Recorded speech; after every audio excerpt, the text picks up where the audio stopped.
Hey friends, hey family, this is Veronica. Thank you for joining me for my daily scent and makeup of the day video upload. I'm glad you're here. We just finished Valentine's week, where every day that week I did a shout out to a cool YouTuber that I met on my YouTube channel journey.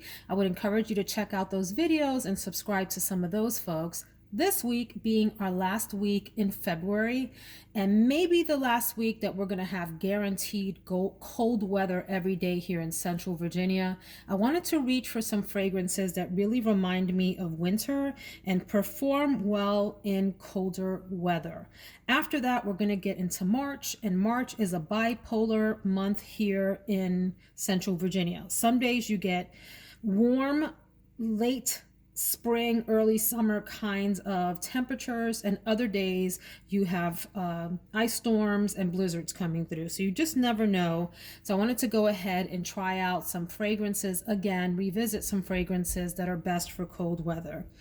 And by the way, the first week of March, I'm going to dedicate to scents from the 80s. So in the 80s, I was at the end of my elementary years and into my middle school years. And in 89, I actually entered high school. So I have some pretty fond memories of the 1980s. I'm an 80s kid. I have some great fragrances that I have brought back into my collection that remind me of that time period. And so that week, I'm going to do every day one scent from the 80s and a song that it reminds me of. If you have a YouTube channel and would like to join in on that, please do. If you are on Instagram and would like to join in on that with pictures, would certainly welcome that. And if you want to join me on Instagram, I am at Veronica Says All on Instagram. Veronica Says All. Enough about that. My scent of the day is Opium by Yves Saint Laurent. So this was launched initially in 1977 and was a much more potent formulation than this creation here. It was reformulated, I think it was, let me see my notes here, 2009. And the reviews on this are interesting. Some people feel that it is still similar enough to the original that it sort of pays homage to that and can pass for it. And then others feel like this is just a gutted ghost version of the original and are really disappointed in it. Now, I have fond memories of Opium. When I was a little girl, my mom had some really classic fragrances like Opium, Paloma Picasso, Oscar de la Renta, Shalimar, and a few others up on her dresser. And I remember as a kid sort of peeking over the dresser and looking at the scents and trying them on. If you remember in those days, a lot of them were dabbers. They were really potent and they were dabbers, meaning you had to put your finger on the top, kind of do one of those numbers to get a little bit of the fluid on your finger, and then you tapped it on your neck and your pulse points and you felt all dainty and sophisticated.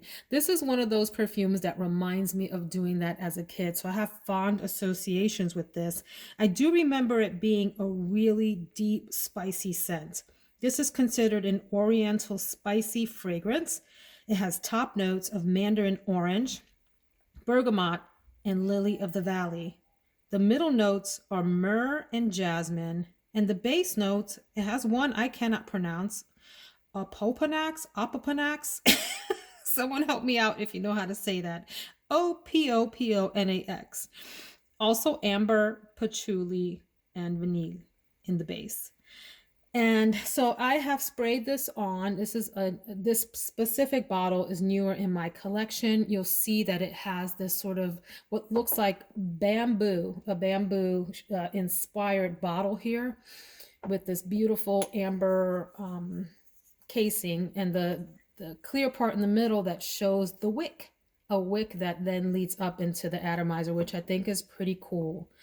As I have tested this out, it did remind me of that scent that I remember in the 80s. I really think of this, even though it's not an accord in here, I find this to be a heavy animalic, spicy fragrance, in my opinion. It is as though, and here's where things get interesting, it is as though Shalimar, where are you, Shalimar? You're back here. Come on, baby. Join the party. It is as though Shalimar and Habanita Molinard had a bit of a love child. or at least they adopted a child that took on some of the same characteristics, even if it didn't have the same DNA. Something in the Opium top and middle reminds me very much of Shalimar. It's almost like I said, that balsamic thing that also can translate to my nose as like a sharp chocolate scent. And I know chocolate is not a note in Opium, but it reads that way to my nose. Spicy, right? Maybe it's the myrrh that's coming across that way. And then there's a hint of the powderiness and sweetness of Habanita Molinard all in one. That is how I would describe Opium. Now, it's not for everyone. I would definitely say that, sorry, I had to pause my video and go deal with a weird situation that was happening in my house. If you heard that train whistle noise, there was a distraction. So anyway, we've taken care of that. Where was I? Opium, deep, dark, mysterious, sexy, oriental scent. Well, let me talk about the sexy. It depends. If you think that 80s animalic thing is sexy, then yes, you will think Opium is. If not, you might not like this at all. So let me talk a little bit about layering options. And I'm not sure if I did this right, but I do like to experiment with layering. I didn't layer it with any of these, but I do think these might be nice together, but I didn't do that today. What I did try out was layering with pink sugar to try to sweeten this up a little bit. And I think I like that. That worked out pretty decently. And then on the other hand, I layered with Bon Bon from Viktor and Rolf. And I like that too. It actually, these two worked well together. It actually deepened the fragrance, made it even a tad more complex. I'm sniffing myself. And sweetened it. It at the same time sweetened and deepened it. So I like this combination better than these two, the Opium and the Bon Bon. But I wonder what these two, in fact, let me try that and then come back on camera. Hang on. So no, I have to take that back. I would not advise mixing Opium with Habanita. That was a disaster. Don't do that. Do as I say, not as I do. That's a no. But these two together work nicely, the Opium and the Bon Bon by Viktor and Rolf. Anyhow, that's Opium. I don't think this is a scent for everyone. I'm just going to be honest. In terms of rating, well, I do a review of all of my fragrances at the end of the week and I rate them. So if you'd like to hear that, please join me next Saturday for that. But this is an okay to like for me, not a love. I am going to keep it for nostalgic reasons, and I will try layering it with other fragrances. I don't know on its own that I love it so much. I will say this though about Opium. It's one of those fragrances that if you stick your nose right in it, you know what I'm talking about. You spray it on like a pulse point, like your wrist, and then you shove your face in it and sniff, and you expect it to be wonderful, and it's not, and you're disappointed. It's not that fragrance that's meant to be smelled right up close. To me, this is a fragrance that does better in terms of being around someone that it's projecting off of. And then it smells nice and spicy and mysterious. So I might spray it like on my wrist and hands and just leave it there versus like maybe right on my neckline so that it's not so close to my nose and I can just catch whiffs and wafts of it during the day. But I'll let you know at the end of the week how this goes. Right now, it's an okay to like, definitely not a hard like, and definitely not a love. So that's Opium by Yves Saint Laurent. I'm going to stay right here today, if you don't mind, and talk about my makeup of the day because it is Sunday and I'm doing what I call simple Sundays, meaning somewhat minimal makeup. I still wear makeup, okay, but I'm keeping it kind of minimal. So what I did today, of course, moisturized and all that, but I went in with the Jane Iredale Liquid Minerals Foundation. The reason that I used this on Sunday is because this is not my favorite foundation. I have mine in the color Warm Sienna. You can, so it has this little thing where when you compress the thing, when you press the stuff out, it's these little bubbly things suspended in this fluid, which is kind of creepy in and of itself, but whatever. I don't like the way that this comes out, the texture that it looks like when it comes out. So if you're one of those people that's kind of funny about textures, absolutely skip skip this. But I've been trying to work with this because I do like, once I get it on my face, how it looks. It does really well. It sits well on the skin is what I mean.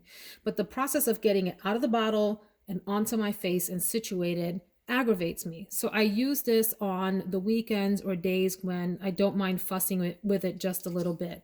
I heard really great things about this. I heard that this was Jennifer Lopez's preferred foundation, and I do my best to look like my girl J-Lo. I mean, she's got style and she always looks good. Her makeup always looks fantastic.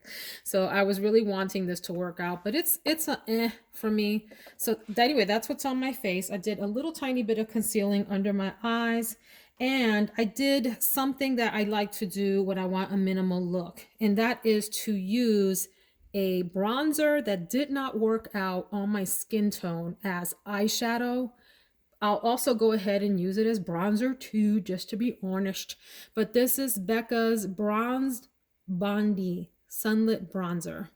And here is the color. Let me get white light in here so you can see better. That's not white light. Is that white light? Yeah, I guess that's as close as we're going to get to pure lighting. But you see that it's this brown color.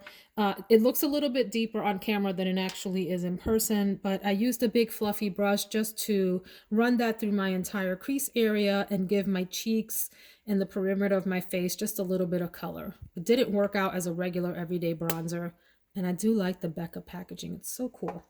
And I used mascara. The Idole, Lancome Idole Lash Idole. Use your words, Veronica. This is called the Lancome Lash Idole mascara. Has done really well on my eyelashes, done great.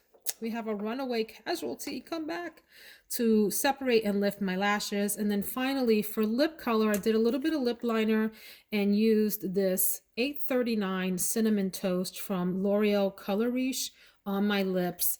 I like to do a red lip if I have a minimal face look. And again, it doesn't really show up too well in this lighting, but it's like this brownish, reddish brick color that I really like a lot. So that I think looks decent together for a Sunday.